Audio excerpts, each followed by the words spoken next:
Shalom,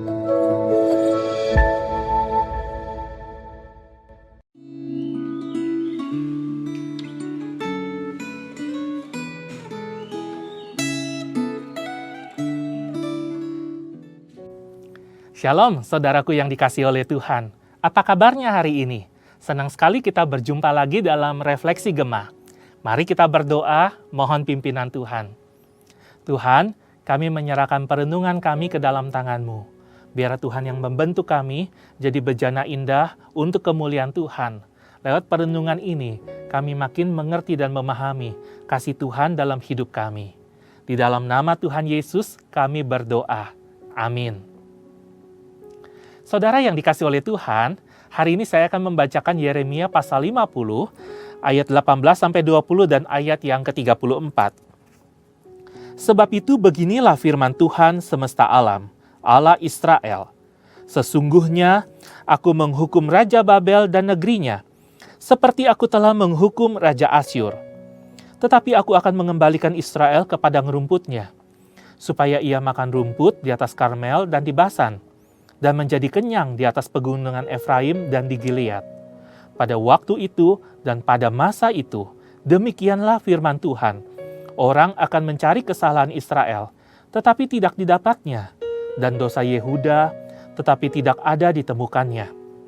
Sebab aku akan mengampuni orang-orang yang kubiarkan tinggal hidup. Ayat 34. Tetapi penebus mereka adalah kuat, Tuhan semesta alam namanya. Tentulah ia akan memperjuangkan perkara mereka, supaya ia memberi ketentraman kepada bumi, tetapi kegemparan kepada penduduk Babel. Sedemikian pembacaan firman Tuhan. Yeremia pasal 50 merupakan nubuatan tentang kejatuhan bangsa Babel, bangsa yang tadinya dipakai oleh Tuhan untuk menghukum umatnya karena umatnya melanggar perintah Tuhan. Justru sekarang Babel yang dihukum oleh Tuhan. Kenapa? Karena Babel menjadi begitu sombong, menjadi begitu yakin, menjadi begitu pongah, mereka menindas umat Tuhan, terlalu yakin dengan kekuatan dirinya sendiri, sehingga akhirnya mereka tidak menghormati Tuhan. Mereka menyembah berhala, mereka menantang Tuhan, dan Tuhan mengatakan ini bangsa yang kurang ajar. Sehingga mereka akhirnya dihukum oleh Tuhan. Bukan hanya dihukum begitu aja, tapi dihancurkan. Dan kesempatan ini menjadi kesempatan Tuhan memulihkan kembali kehidupan umatnya, membawa mereka pulang ke dalam pelukannya. Saudara yang dikasihi oleh Tuhan, dihukum mungkin menjadi pengalaman yang tidak menyenangkan yang pernah kita alami. Dan mungkin hari ini itu juga menjadi bagian dari pengalaman kita.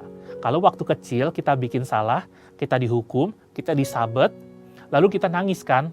Karena kita merasa malu, kita merasa menyesal, dan kita juga merasa takut karena dosa itu.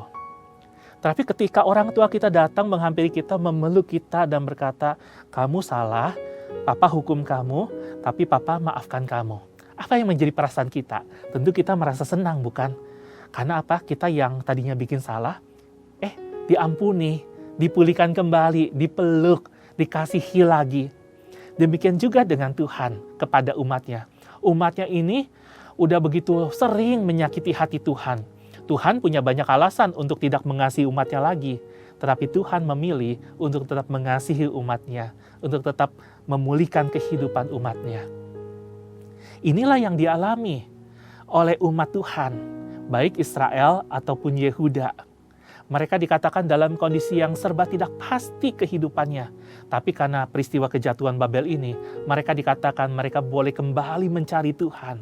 Mereka boleh kembali berjalan di dalam anugerahnya. Mereka boleh kembali mengikat perjanjian dengan Tuhan. Bahkan tidak ada yang bisa menemukan kesalahan mereka.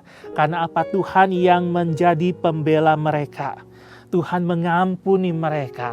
Bahkan Tuhan dikatakan dia adalah Tuhan yang penebus. Dia akan memperjuangkan perkara mereka untuk memberikan ketentraman kepada mereka.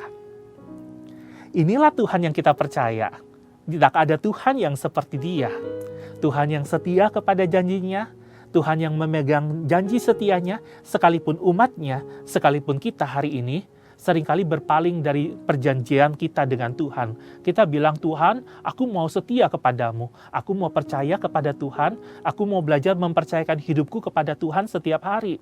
Aku mau baca firman-Mu, aku mau doa, aku mau ibadah, aku mau pelayanan, aku mau saat teduh, aku mau kasih persembahan yang terbaik kepada Tuhan, aku mau menolong sesama, aku mau jadi saksinya Tuhan.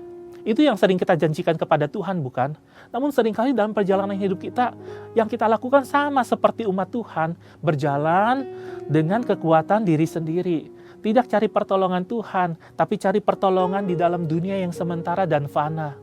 Dan akhirnya kita dalam sebuah kondisi nggak berhubungan baik sama Tuhan. Bukan karena Tuhan nggak mau, tapi karena kita memilih untuk memutuskan relasi sama Tuhan. Akhirnya rohani kita jadi kering, kita jadi suam-suam, bahkan ibadah menjadi sebuah kegiatan berjadwal begitu saja.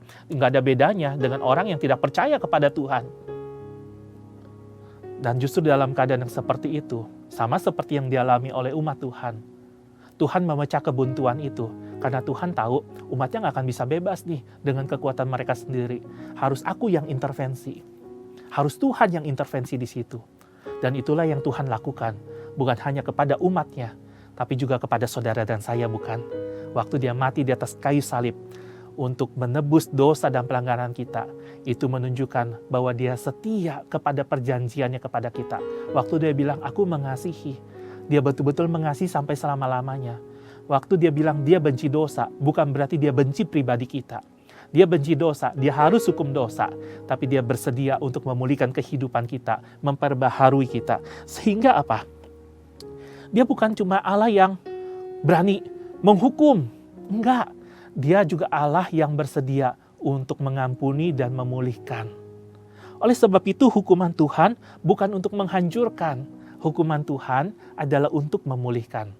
Mungkin di antara kita hari ini ada yang berkata begini, Tuhan sedang hukum saya nggak akan bisa bangkit lagi, saya akan tenggelam dan hancur. Stop, jangan berpikir begitu lagi. Kalau bangsa Israel, kalau bangsa Yehuda yang begitu jahat di mata Tuhan, setelah dihukum, dipulihkan oleh Tuhan. Apalagi hidup kita hari ini. Tuhan yang memulihkan kehidupan umatnya di masa yang lalu adalah Tuhan yang sama, yang bersedia memulihkan kehidupanmu hari ini. Apa yang menjadi pergumulanmu hari ini? Apakah masalah dosa? Pergumulan ekonomi? Pergumulan keluarga? Pergumulan dalam relasi? Atau pergumulan iman rohani? Kita bisa datang kepada Tuhan. Ayo kembali mencari Tuhan. Berhenti mencari dunia. Kembali sama Tuhan. Andalkan Tuhan lagi. Minta tolong sama Tuhan lagi. Perdekat lagi hubungan kita dengan Tuhan. Dan biarlah Tuhan yang memulihkan kehidupan kita. Sebab Tuhan yang memulihkan kehidupan umatnya adalah Tuhan yang juga sanggup untuk memulihkan kehidupan saudara dan saya hari ini. Dan kita bersyukur hari ini. Karena ada Allah yang setia, Allah yang memegang janjinya, ada Allah yang memulihkan relasi kita yang sudah rusak dan hancur itu. Maka hari ini ada harapan buat kita. Seperti ada harapan buat umat Tuhan, mereka menjalani sebuah kehidupan yang baru lagi. Ada juga harapan hari ini tersedia buat kita yang mau menyerahkan hidup kita kepada Tuhan lagi. Ayo jangan nyerah, berjalan bersama dengan Tuhan lagi. Mari kita berdoa. Terima kasih Tuhan, hukuman dapat Tuhan pakai untuk memulihkan sebuah hubungan. Dan itu yang Tuhan pakai di dalam kehidupan umat-Mu. Umat-Mu memang bersalah, tapi lewat hukuman terhadap Babel, Tuhan memulihkan kehidupan umat Tuhan, sehingga mereka bisa berelasi lagi denganmu. Hari ini kami juga begitu Tuhan. Mungkin di antara kami ada yang sudah putus hubungan dengan Tuhan begitu lama. Ada kami yang sudah bergumul dengan masalah dosa, ada yang bergumul dengan kehidupan sehari-hari, sudah begitu lama tidak andalkan Tuhan lagi. Hari ini kami mohon, Tuhan jamah kami, pulihkan kami, perbaharui tekad dan iman kami Tuhan. Sehingga kami berani melangkah lagi bukan dengan kekuatan sendiri. Tapi mulai hari ini kami berani melangkah lagi karena ada kekuatan dari Tuhan. Ada anugerah dari Tuhan. Kekuatan-Mu tepat pada waktunya. Oleh sebab itu Tuhan, biarlah kami boleh menyerahkan hidup kami seutuhnya kepada Tuhan. Bukan hanya pada saat-saat di mana masa begitu sukar, tapi juga waktu masa begitu senang, kami juga harusnya belajar bergantung dan berserah sama Tuhan. Tuhan, biar Engkau yang menolong setiap orang yang menyaksikan refleksi Gemah hari ini. Tuhan, tolong mereka apapun situasi dan kondisi hidup mereka.